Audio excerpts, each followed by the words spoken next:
آپ کے لیے لے کر آئی ہوں شکاریات سیریز میں ایک اور زبردست کہانی جس کا عنوان ہے راجپوتانے کا خطرناک ریچھ۔ یہ تقسیم ہند سے 30 سال پہلے کا واقعہ ہے۔ میں ان دنوں راجپوتانے کی ایک دور افتادہ چھوٹی سی ریاست بانسواڑے میں کسی سرکاری کام کے سلسلے میں گیا ہوا تھا۔ اس زمانے میں ریاست کی حالت بڑی ابتر تھی اور یقیناً آج بھی حالات ویسے ہی ہوں گے، کیونکہ یہاں تک پہنچنے کے لیے بندیا چل کے خطرناک اور انتہائی دشوار گزار پہاڑوں میں سفر کرنا پڑتا ہے۔ اکثر مسافر تو انہی پہاڑوں کے نشیب و فراز میں ہمیشہ ہمیشہ کے لیے گم ہو جاتے ہیں۔ ان علاقوں میں ہندوستان کی قدیم ترین قومیں بھیل، گونڈ اور سنتھالی آباد ہیں، اور یہ لوگ ابھی تک ہزارہا سال پرانے رسوم و رواج کے مطابق زندگی بسر کرتے ہیں۔ جنگلوں اور پہاڑوں میں ننگ دھڑنگ رہتے، تیر کمانوں سے جنگلی جانوروں اور پرندوں کا شکار کرتے اور نہایت سادہ لوگ ہیں۔ ریاست بانسواڑہ راجپوتانے کی سب سے آخری سرحدی ریاست ہے، اور رتلام کا ریلوے اسٹیشن جو ریاست کے نزدیک سمجھا جاتا ہے تقریباً 100 میل دور ہے۔ بڑا حصہ نہایت گھنے جنگل اور دلدلی میدانوں پر مشتمل ہے، جن میں شیر، تیندوے، ہرن، چرخ اور ریچھ کثرت سے دوسری ریاستوں کے راجا، نواب اور بڑے بڑے انگریز عہدیدار یہاں شکار کے شوق میں آتے ہیں۔ مئی ندی کے قریب کا جنگل، جس میں جنگلی بیروں اور آموں کے درخت بے شمار ہیں، ریچھوں کی کثرت کے باعث خاصی شہرت رکھتا تھا، کیونکہ یہ دونوں پھل ریچھ کی مرغوب اور دل پسند غذائیں ہیں۔ چونکہ اس جنگل کے ایک حصے پر ریچھوں کی حکومت تھی، اس لیے شکاریوں کے سوا بہت کم لوگ ادھر جاتے تھے۔ انہی دنوں میں ایک انگریز شکاری شیر کے شکار کے لیے وہاں آیا، لیکن شیر تو نہ مل سکا، البتہ ایک قوی ہیکل ریچھ سے اس کی مڈبھیڑ ہو گئی۔ شکاری نا تجربے کار تھا اور اسے ریچھ کی فطرت کا صحیح اندازہ نہ تھا، اس لیے ریچھ نے اس پر غلبہ پا لیا اور اپنے لمبے نوکیلے پنجوں سے آنن فانن اسے ادھیڑ کر رکھ دیا۔ اس کے بعد ایسا ہوا کہ وہ ریچھ انسانوں کا جانی دشمن بن گیا اور آدمیوں کو گھیرنے کی طاق میں رہنے لگا۔ 2 ماہ کے اندر اندر اس موذی نے تقریباً 15 افراد کو موت کے گھاٹ اتار دیا، اور اس دوران میں 14-15 سال کی ایک لڑکی کو بھی پکڑ کر لے گیا۔ آہستہ آہستہ وہ جنگل سے نکل کر بھیلوں کی بستیوں میں آنے لگا اور اتنا نڈر ہو گیا کہ دن رات کی کسی بھی لمحے بستی میں آن کودتا اور کسی نہ کسی شخص کو شدید زخمی کر کے بھاگ جاتا۔ لوگوں کے دلوں پر اس کی اتنی دہشت بیٹھ چکی تھی کہ وہ سامنا کرتے ہوئے کتراتے تھے، اور ریچھ اپنی منمانی حرکتیں کر کے رفو چکر ہو جاتا۔ اس سے پہلے کہ میں اس وحشی اور مردم آزار ریچھ سے 2 ہاتھ کرنے کا قصہ بیان کروں، ریچھ کی فطرت و عادت کے بارے میں کچھ کہنا چاہتا ہوں۔ جنگل کے تمام جانوروں میں صرف ریچھ کو یہ خصوصیت حاصل ہے کہ وہ انتہائی کینہ پرور، بہت جلد مشتعل ہونے والا اور بے حد ناقابل اعتماد جانور ہے۔ اس ظالم کی فطرت یہ ہے کہ کسی سبب اور عداوت کے بغیر جانوروں اور آدمیوں کو ہلاک کر کے خوش ہوتا ہے، اپنے دشمن کو خوب یاد رکھتا ہے اور کبھی اس کا پیچھا نہیں چھوڑتا۔ اپنی فطری بے رحمی کے باعث حریف کو جس انداز میں ہلاک کرتا ہے وہ شیر کے بس کی بات بھی نہیں۔ سب سے پہلے حریف کے منہ پر وار کرتا ہے اور چہرے کا نقشہ بگاڑنے کے بعد جسم کا جوڑ جوڑ اور بند بند نوچ کر جدا کر دیتا ہے۔ گردن مروڑنا، پیٹ میں پنجے گھونپ کر انتڑیاں باہر نکال دینا اور آنکھیں پھوڑ ڈالنا، سوائے ریچھ کے اور کوئی جانور ایسی حرکتیں نہیں کرتا۔ ریچھ اگرچہ سبزی خور جانور ہے، لیکن بعض اوقات اپنے دشمن کو ہلاک کرنے کے بعد نہ صرف اس کا خون پی جاتا ہے بلکہ گوشت بھی نوچ کھاتا ہے۔ بانسواڑے کے اس ریچھ نے اب تک جن آدمیوں کو ہلاک کیا تھا، ان کی لاشیں دیکھ کر رونگٹے کھڑے ہو جاتے تھے۔ میں ان دنوں دورے پر تھا کہ مجھے ریچھ کی ان ہلاکت خیز سرگرمیوں کا پتہ چلا۔ ممکن ہے میں ان باتوں پر کچھ زیادہ غور نہ کرتا، جانتا تھا کہ ایسے حادثوں سے جنگل کے نزدیک رہنے والوں کو دوچار ہونا ہی پڑتا ہے، لیکن ایک روز میرے اردلی کے ایک سپاہی کو ریچھ نے عین دوپہر کے وقت جنگل میں گھیر کر نہایت ظالمانہ طریقے سے مار ڈالا، تو مجھے احساس ہوا کہ پانی سر سے اونچا ہو گیا ہے اور اب اس موذی سے نمٹ لینا چاہیے۔ مگر مصیبت یہ تھی کہ 105 مربع کے رقبے میں پھیلے اس گھنے جنگل کے اندر جہاں سینکڑوں ریچھ رہتے تھے، اسے شناخت کر کے ہلاک کرنا کوئی آسان کام نہ تھا۔ تاہم میں نے اپنا ساز و سامان درست کیا اور مئی ندی کے کنارے کیمپ لگا دیا۔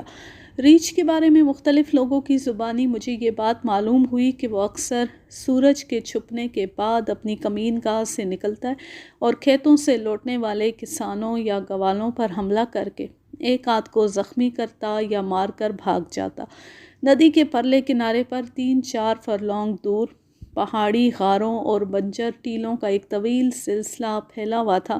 بتایا گیا کہ ریچھ انہی غاروں میں سے کسی ایک میں رہتا ہے۔ دن بھر وہ مزے سے سوتا ہے اور رات ہوتی شکار کی تلاش میں نکل کھڑا ہوتا ہے۔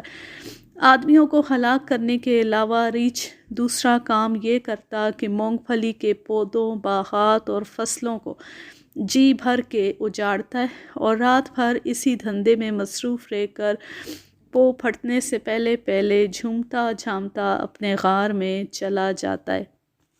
پیاس بجھانے کے لیے مائی ندی کا ٹھنڈا اور شیریں پانی حاضر تھا اور ندی پر ایسا قبضہ جمایا اس نے کہ انسان تو ایک طرف، جنگل کے بادشاہ شیر کو بھی اس طرف سے گزرنے کی جرأت نہ ہوتی تھی۔ میں نے دن کے وقت ندی عبور کی اور پرلے کنارے پر دائیں بائیں دونوں طرف 1-1 میل تک چپا چپا دیکھ ڈالا۔ ریچھ اور کئی دوسرے جانوروں کے پیروں کے نشان کیچڑ اور نرم ریت پر پھیلے ہوئے نظر آئے۔ ریچھ کے پیروں کے نشانات سے میں نے اس کے قد و قامت اور وزن کا اندازہ کیا تو حیرت ہوئی۔ میرے حساب سے اس کا وزن 4 من سے کسی طرح کم نہ تھا اور اگر وہ پچھلے پیروں پر کھڑا ہو تو قد 5-5.5 فٹ کے لگ بھگ ہو سکتا ہے۔ غاروں کے قریب سے گزرتے ہوئے مجھ پر اچانک خوف کی سی حالت طاری ہونے لگی اور مجھے یوں محسوس ہوا جیسے ریچھ کہیں قریب ہی موجود ہے اور چپ چاپ میری یہ نقل و حرکت دیکھ رہا ہے۔ میرے ہاتھ میں میری مارٹینی رائفل تھی جو اتنی طاقتور تھی کہ ریچھ تو کیا، ہاتھی کا سر بھی پاش پاش کر ڈالتی۔ غاروں کے اندر بھی میں نے جھانکا لیکن بے پناہ تاریکی، بدبو، چمگادڑوں کے پھڑپھڑانے کی مکروہ آوازوں کے سوا کوئی بات معلوم نہ ہوئی۔ ریچھ کی عادت ہے کہ وہ نیند میں خراٹے لیا کرتا ہے اور اس کی ناک سے جو بھیانک آواز نکلتی ہے وہ دور تک سنی جاتی ہے، لیکن یہاں تو وحشت ناک سناٹے اور ویرانی کے سوا کچھ نہ تھا۔ میں نے غاروں کے اندر پتھر پھینکے لیکن بے سود۔ ریچھ تو نہ نکلا، البتہ ایک غار سے 2 جنگلی سور چیختے چلاتے برآمد ہوئے اور اس سے پیشتر کہ میں ان پر گولی چلاؤں وہ نظروں سے اوجھل ہو گئے۔ تھک ہار کر میں واپس اپنے کیمپ میں پہنچا اور دوپہر کا کھانا کھا کر سو گیا۔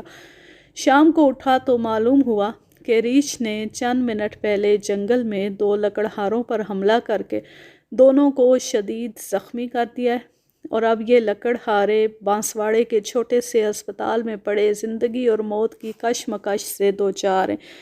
میں فوراً ہسپتال پہنچا۔ وہاں جا کر پتہ چلا کہ ایک لکڑہارا تو مر چکا ہے اور دوسرا قریب المرگ ہے۔ میں نے دوسرے کو دیکھا تو روح سمٹ کر کلیجے میں آ گئی۔ ریچھ نے اس کا چہرہ اس بری طرح نوچا تھا کہ بیان سے باہر۔ بدنصیب لکڑہارے کی دونوں آنکھیں غائب تھیں، ہونٹ چرے ہوئے، گردن، بازوؤں اور سینے پر کئی انچ گہرے گھاؤ۔ اس کا سارا جسم خون میں لت پت تھا اور سانس اکھڑ رہی تھی۔